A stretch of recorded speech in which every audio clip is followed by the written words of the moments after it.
Prezado ouvinte, nós meditaremos a partir deste domingo sobre os 10 mandamentos. Procuraremos fazer aqui uma série de meditações sobre o livro de Êxodo, capítulo 20, de 1 a 17. Os 10 mandamentos, na verdade, eles são um resumo da lei moral do nosso Deus. A lei moral do nosso Deus está resumida nos 10 mandamentos. E o nosso Senhor Jesus Cristo faz um resumo do resumo dessa lei moral lá em Mateus capítulo 22, versos 37 a 40, quando ele diz que todos os mandamentos de Deus se resumem em amar a Deus de todo o nosso coração, toda a nossa força, todo o nosso entendimento e o próximo como a nós mesmos. O Senhor Jesus resume os 10 mandamentos nesses dois: amar a Deus acima de todas as coisas e com toda a intensidade, e o próximo como a nós mesmos. Na verdade, os 10 mandamentos, que também é um resumo da lei moral do nosso Deus, ele se divide em duas partes. Os 4 primeiros mandamentos se referem às nossas obrigações diretamente para com Deus. E os 6 outros mandamentos, eles se referem à nossa obrigação para com o próximo. Então, na verdade, a lei de Deus se divide nesses dois aspectos: nossos deveres diretamente para com Deus, nosso Criador, e nosso dever também para com o próximo, com quem nós convivemos e devemos ter uma convivência saudável à luz da palavra de Deus. Então a palavra de Deus nos exige realmente obediência a esses mandamentos. Lá no Salmo 119, verso 4, a Bíblia nos diz que o Senhor nos deu os seus mandamentos para que os cumpramos à risca. Só que há um problema: nós, seres humanos, pecadores que somos, limitados, nós não conseguimos obedecer os mandamentos de Deus da forma que Ele exige de nós. O Senhor Jesus diz: sede vós perfeitos, como perfeito é o vosso Pai Celeste. Esse é o padrão divino. O padrão de Deus para as nossas vidas é a perfeição. Mas qual de nós é perfeito? A Bíblia diz que se alguém disser que não tem pecado, é mentiroso e engana-se a si mesmo. Então, como somos pecadores e somos incapazes de obedecer à lei do nosso Deus, o nosso Senhor Jesus Cristo veio a este mundo exatamente para fazer aquilo que nós não tínhamos condições de fazer: obedecer perfeitamente a Deus. E Ele, então, obedeceu perfeitamente os mandamentos do Senhor para nós e por nós, nos representando. Então, a salvação, a nossa comunhão com Deus, nós só agradamos a Deus pela fé em Cristo Jesus, nosso representante. Nós não confiamos na nossa própria obediência, nós confiamos na obediência de Cristo. Este é um ponto que a Bíblia ressalta em diversos lugares. A salvação de Deus é pela graça em Cristo Jesus, que obedeceu perfeitamente os seus mandamentos. Aí alguém poderia perguntar com certa razão: se nós somos incapazes de obedecer perfeitamente os mandamentos de Deus, e se Cristo já os obedeceu por nós, então por que estudá-los? Por que nos esforçar para obedecê-los? São perguntas que devem ser respondidas. Nós devemos lembrar que a nossa confiança em Cristo é uma realidade. Nós confiamos não na nossa obediência, mas na obediência de Cristo. Mas, por outro lado, é necessário que nós nos esforcemos ao máximo para obedecer a Deus, porque assim procedem todos aqueles que amam a Deus. Não é um mandamento do Senhor Jesus que nós devemos amar o Senhor de todo o coração, com toda a força e de todo o nosso entendimento? Se nós amarmos a Deus desta maneira, nós desejaremos fazer a sua vontade, reconhecendo que a nossa obediência é imperfeita, mas nós devemos viver em busca da perfeição. Nós não nos acomodamos com a nossa imperfeição, nós desejamos nos aperfeiçoar, devemos desejar esse aperfeiçoamento para agradar o nosso Deus. E então, nós vamos ao estudo dos 10 mandamentos, que é esse resumo do que Deus exige de nós na sua palavra.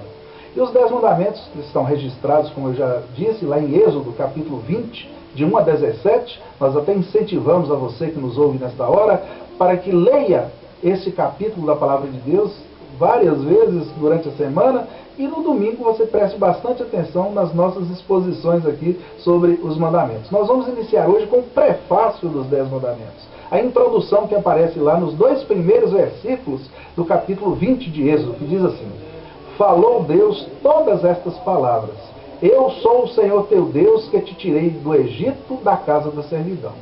Falou Deus todas essas palavras: eu sou o Senhor teu Deus que te tirei da terra do Egito, da casa da servidão. que essas palavras iniciais, introdutórias dos 10 mandamentos nos ensinam? Nós podemos aprender muitas coisas com esses 2 primeiros versículos que antecedem os 10 mandamentos. A primeira delas é que essas palavras procedem de Deus. A procedência dos mandamentos não é a mera imaginação humana, não é fruto simplesmente da cultura judaica, como querem alguns. Estas palavras vieram de Deus. A procedência divina dos 10 mandamentos nós vemos aqui. Falou Deus todas estas palavras. Os 10 mandamentos, também chamados de Decálogo, foram escritos pelo próprio Deus no Monte Sinai e entregues a Moisés para que fossem passados ao povo. Esta é uma realidade que nós precisamos saber. Se vem de Deus, então é o que ele diz logo em seguida no versículo 2. Eu sou o Senhor teu Deus, que te tirei da terra do Egito, da casa da servidão. Se os mandamentos procedem de Deus, se Deus é o nosso Senhor, Criador, preservador e Redentor, então nós devemos perfeita obediência a Ele. Pecamos todas as vezes que desobedecemos os mandamentos dele, os mandamentos do nosso Deus. A pergunta 44 do breve catecismo de Westminster é a seguinte: o que nos ensina o prefácio dos 10 mandamentos? E a resposta é: o prefácio dos 10 mandamentos ensina-nos que nós temos obrigação de guardar todos os mandamentos de Deus, por ser Ele o Senhor nosso Deus e nosso Redentor. Deus é o nosso Criador e, portanto, Senhor das nossas vidas. Então nós devemos administrar estas vidas não de acordo com a nossa própria vontade, mas de acordo com a vontade do nosso Deus, que é o Senhor das nossas vidas. O Salmo 124, aliás, o Salmo 24, perdoe-me, o Salmo 24, versículo 1 diz assim: ao Senhor pertence a terra e tudo que nela se contém, o mundo e os que nele habitam. Então preste bem atenção, meu prezado. Se ao Senhor pertence a terra e tudo que nela se contém, o mundo e os que nele habitam, então todos nós temos o dever de administrar a nossa vida de acordo com a vontade do seu proprietário. Quem é o proprietário das nossas vidas? Deus, que é dono de tudo e de todos. E no Salmo 100, verso 3 diz: foi Ele quem nos fez e dele somos. Se Deus é o autor da vida, então Ele tem o direito, por ser o Criador das nossas vidas e o sustentador delas também. Nós não vivemos, não somos autossuficientes. Por isso mesmo, nós devemos pensar assim: a vida não nos pertence, ela pertence a Deus. Alguém diz de forma insensata: a vida é minha e eu faço dela o que eu bem entender. Engano, a sua vida não te pertence, a sua vida pertence a Deus.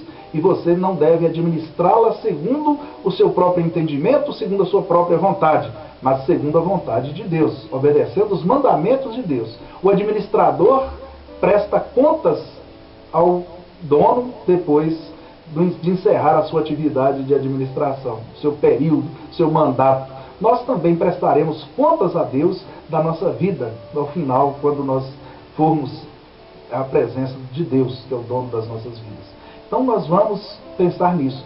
Se Deus é o nosso Deus, é o Senhor e Redentor, nós devemos obediência completa a Ele, como diz aqui nos 2 primeiros versículos. Então nós vamos continuar estudando juntos os 10 mandamentos, aqui aos domingos, no programa Conversa Franca. Ouça atentamente e peça ao Espírito Santo que te ilumine o entendimento para que você receba esses mandamentos como devem ser recebidos à luz da palavra do Senhor. Então, você agora já sabe onde estão registrados os 10 mandamentos. Êxodo 20, de 1 a 17. Leia durante a semana e ouça o próximo programa. Que Deus nos dê forças para obedecê-lo. Amém.